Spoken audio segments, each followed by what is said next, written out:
সত্য নিজে ঠিক বেরিয়ে আসবে, নিজের পথে নিজে খুঁজে নেবে। তবে তুমি সাবধান, তোমার সামনে বিপদ, ঘোর বিপদ। কি বলতে চাও তুমি?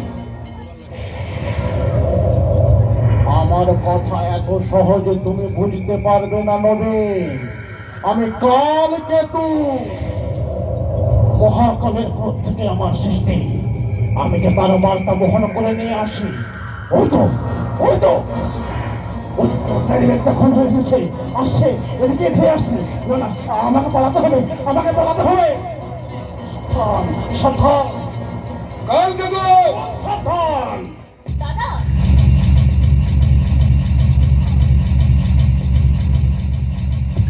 ওটা ওটা কে দাদা? জানি না বোন, জানি না। তবে বহু বছর এই গ্রামে ওকে দেখে যায়। কে কোথা থেকে এসেছিস তা কেউ বলতে পারে না। শুনেছি শুনেছি ওখানে কেউ চন্দ্রপুরের শ্মশানে প্রায় দেখা যায়। তবে ওই কি চন্ডাল? আজ তো বলবো না, আজকেই ওই চন্ডালের নাম কেউ মুখে আনে না। কিন্তু কেন দাদা? তার উত্তর যে কেউ জানে না বোন। শুনেছি বহু বছর আগে নাকি এই চন্দ্রপুরের জ্বলন্ত আগুন ছিল ওই চন্ডাল। চন্দ্রপুরের আগুন ওই চন্ডাল নয় দাদা, চন্দ্রপুরের আগুন হলো এই সোনালী সরকার। ক্ষমতার জোরে একটার পর একটা অন্যায় করেই চলেছে। আর কেউ নেই যে তার অন্যায়টা রুখবে। কে রুখবে বোন, কে রুখবে? আইন তার হাতে। আজকের দিনে যার হাতে আইনের ক্ষমতা, সেই তো শেষ কথা। আমাদের মতো গরিবদের রক্ষা করবে কে? মুখ বন্ধ করে থাকবে দিনের পর দিন, দিনের পর দিন মুখ বন্ধ করে সব কিছু করবে। কেন বলো তো, কেন? কি অপরাধ? অসময় দোকানে ধার নিয়েছিল বলে, না চন্দ্রনের অন্যায় প্রতিবাদ করেছিল বলে? তুই চুপ কর বোন, তুই চুপ কর। কেন চুপ করবো? কেন? ওরা যাওয়ার ভয়ে ওই ভগবানকে এমনি মেরে রেখে দিয়েছে। ওই ক্ষমতা বাড়ার আর কত করবে বলতে পারো? যতক্ষণ না একেবারে প্রাণে মারা যাচ্ছি। লোকে আমায় কালিয়া বলেছে রে। কি চাই এখানে? তোদের প্রতিবাদের গলা টিপতে এসেছি। ও, তার মানে তুমি? একা আসতে ভয় পাচ্ছিল, তাই সঙ্গে আমিও এলাম।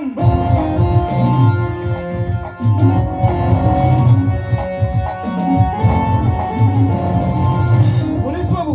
রঞ্জন রায়, এই চন্দ্রপুর থানার দায়িত্বপ্রাপ্ত একজন পুলিশ ও, অফিসার। তার মানে পুলিশ আর গুন্ডা একসাথে জোট বেঁধেই এসেছে। উপায় নেই ম্যাডাম, জনগণের মুখে যা বড় বড় বলি, তাকে জোট না বাঁধলে কি চলে?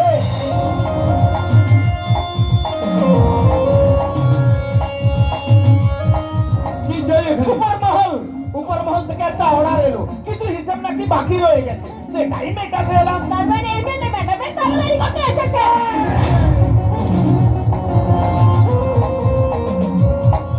রঞ্জন রায় এমনিতে খুব শান্ত, কিন্তু অপমান সহ্য করে না।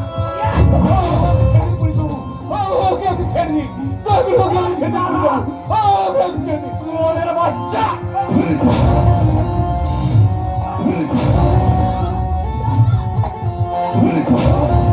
খুব সাহস না ম্যাডামের বিরুদ্ধে কথা বলার? ম্যাডামের বিরুদ্ধে লোকজনকে খেপিয়ে দিবি?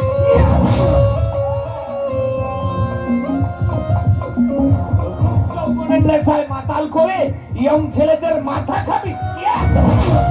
এই এলাকার একটাই মাথা, আর সেটা সোনালী ম্যাডাম। আমি রঞ্জন রায়, সরকারের দাস আর সোনালী সরকারের খাস।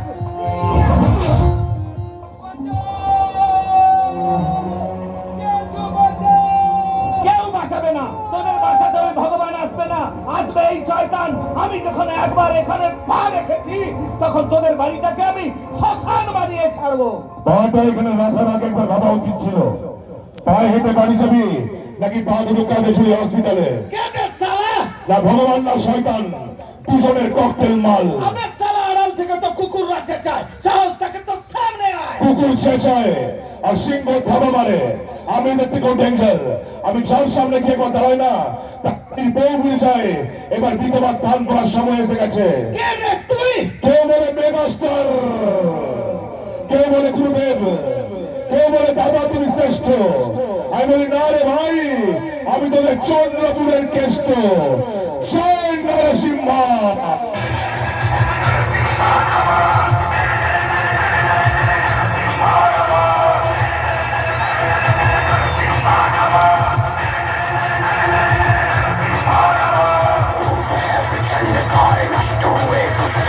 जिंदगी ये कर जना से बस हुए खुद सा घर से होगा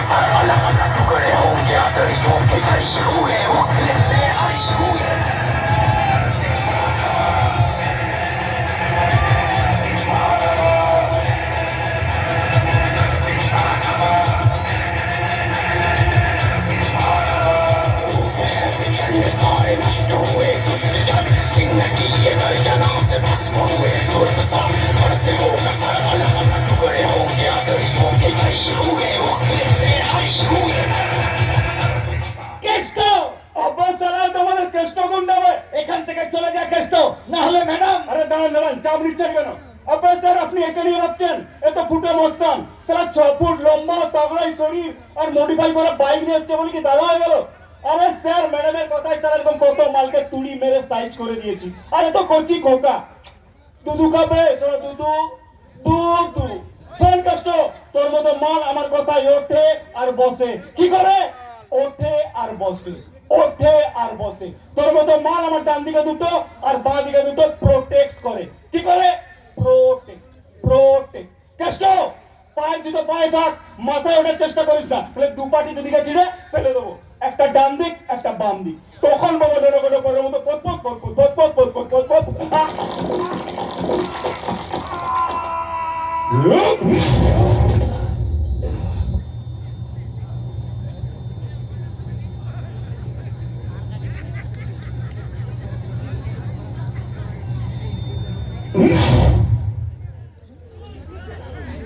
ভরত বলটাকে নিয়ে যা। ওকে গুলো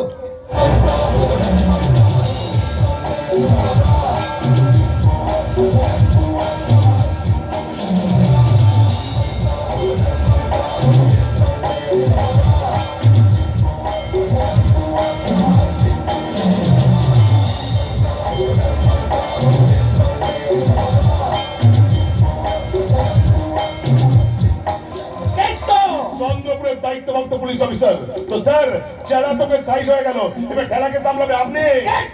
চিৎকার করবেন না তো, অনেক থেকে টাকা দায় করতে করতে চিৎকার করা অভ্যেস তৈরি করে ফেলেছেন, তাই না? মুখ সামলে কথা বলবি কেষ্ট, ভুলে যাস না আমি একজন পুলিশ অফিসার। অফিসার নেতা মন্ত্রীদের পায়ে তেল মারতে মারতে কবে অফিসার থেকে কেরানি হয়ে গেছেন আপনি নিজেই জানেন না। একজন গুন্ডা হয়ে তুই আমাকে জ্ঞান দিচ্ছিস? তবুও ভালো পেটে তাই গুন্ডামি করি। আপনাদের মতো 2-10 টাকার জন্য বাড়ির মা বোনদের বাজারে বিক্রি করে দিই না। আইনের জন্য আমাদের হাতটা বাঁধা, না হলে আবার ভুল স্যার, শুধু হাত পা নয়, ওই রাজনীতির বগলেস দিয়ে আপনার পুরো শরীরটাই সারা বাঁধা। তুই আমাকে কুকুর বলছিস? জিও মামা, মামার বুদ্ধি আছে বলতে হবে। সারা হাওয়া বলতে বুঝে গেল হাওড়া যাবো না হালুয়া খাবো। কেষ্ট! গুন্ডা কেষ্ট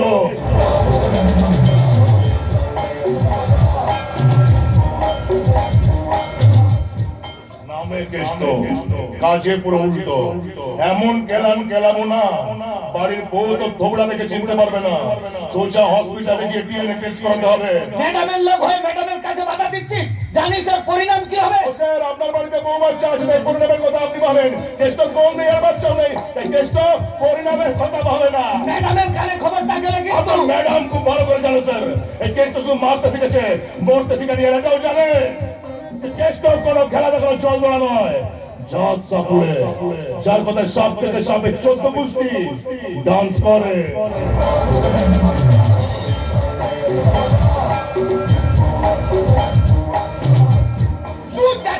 তুই চারটে মস্তানি করে নিজেকে বড় গুন্ডা ভেবে নিয়েছিস। 200-400 হবে স্যার, 200-400 হবে। সেই চন্দ্রপুরের মানুষ ভালোবেসে না কেষ্ট গুন্ডা বলে ডাকে, সামনেও ডাকে আর পেছনেও ডাকে। আপনাদের মতো পেছন থেকে মামাসি বলে গালিগালাজ দেয় না স্যার। কেষ্ট! স্যার একবার নেতা মন্ত্রীদের ছত্রছায়া থেকে বেরিয়ে এসে দেখুন, এই চন্দ্রপুরের মানুষ আপনাকে একটা নামেই চেনে। কি আবার শুয়োরের বাচ্চা।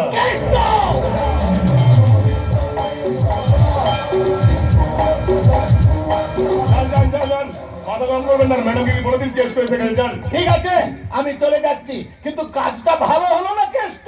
দাঁড়ান না, তাহা কি স্যার একসাথেই যাবো? এ তুমি কি করলে কেশুদা, এ তুমি কি করলে?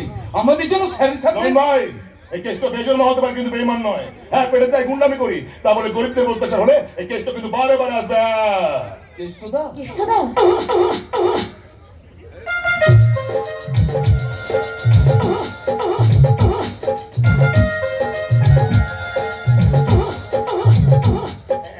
একটা কথা বলবো দিদিমণি? হ্যাঁ, বলুন। আরে আপনাকে দেখে আমার একটা কথা বলতে খুব ইচ্ছে করছে।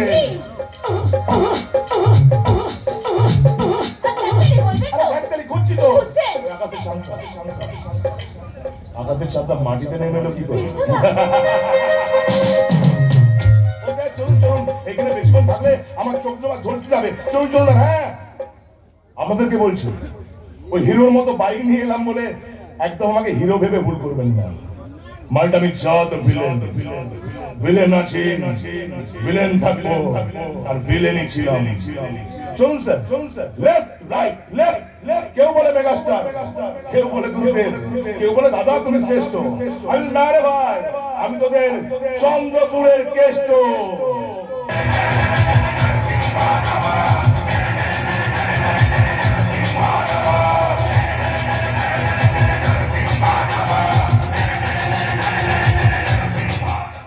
তুমি তুমি কিছু বুঝতে পারলে দাদা?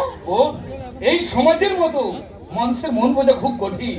আজকের এই আধুনিক যুগে সব যন্ত্রের আবিষ্কার হলেও মানুষের মন বোঝা যন্ত্র এখনো আবিষ্কার হয়নি রে বোন, এখনো আবিষ্কার হয়নি। আরে শোনো, আরে আরে আমারও তো কিছু বলার থাকতে পারে নাকি? ধ্যাত্তের এরা কেউ আমার কথা শোনে না।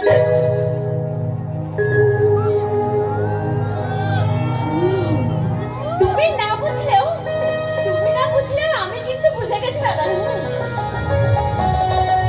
সব মানুষের ভিতরে একটা ছোট্ট জায়গা থাকে, আর যে শুধুমাত্র ভালোবাসার অপেক্ষায় থাকে। আর এই পিপাসা সেটা